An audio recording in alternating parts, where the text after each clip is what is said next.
ఏంటి big boss 17 ఏంది వివాదాలు కొత్త వివాదాలకు వెళ్ళినట్టుంది ఓం గారు ఏంది అది అంటే ఉన్న వివాదాలు దాలేదనా ఏంటి అదే బిగ్ బాస్ వాళ్ళు ఏంటంటే వివాదాల నుంచి ప్రచారం సంపాదించడం ఆ ప్రచారాన్ని క్యాష్ గా మార్చుకోవడం ఇది బాగా అలవాటు అయిపోయిందండి. ఇప్పుడు సల్మాన్ ఖాన్ అక్కడ దానికి వ్యాఖ్యాతగా ఉన్న తర్వాత అతని ద్వారా ఎవరు విజేత అవుతారని నేనంతా చాలా ఉత్కంఠ భరితంగా చూశారండి. ఎందుకంటే మనకి హైదరాబాద్ చెందినటువంటి అరుణ్ అనే ఒక కుర్రాడు కూడా ఉన్నాడు, టాప్ 5 లో నిలిచాడు మొత్తం 21 మందిలో.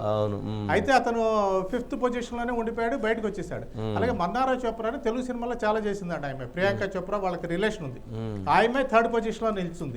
కాబట్టి ఏంటి ఫైనల్ అని అందరూ చూస్తున్న టైంలో మునావర్ ఫరూక్ ఫైనల్ అయ్యాడండి. అది చాలా మందికి ఆశ్చర్యాన్ని కలిగించింది.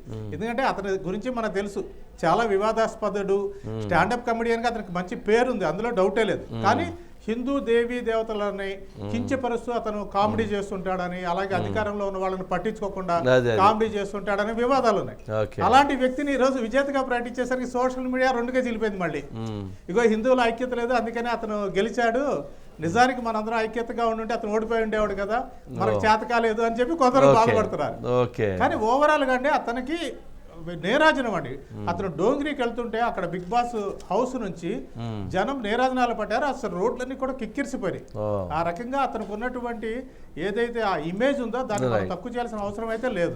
కాబట్టి ఇప్పటికైనా జైలు నుంచి వచ్చిన తర్వాత అతను మారతాడేమో చూడాలి, చూద్దాం. సరే, ఓకే, రైట్.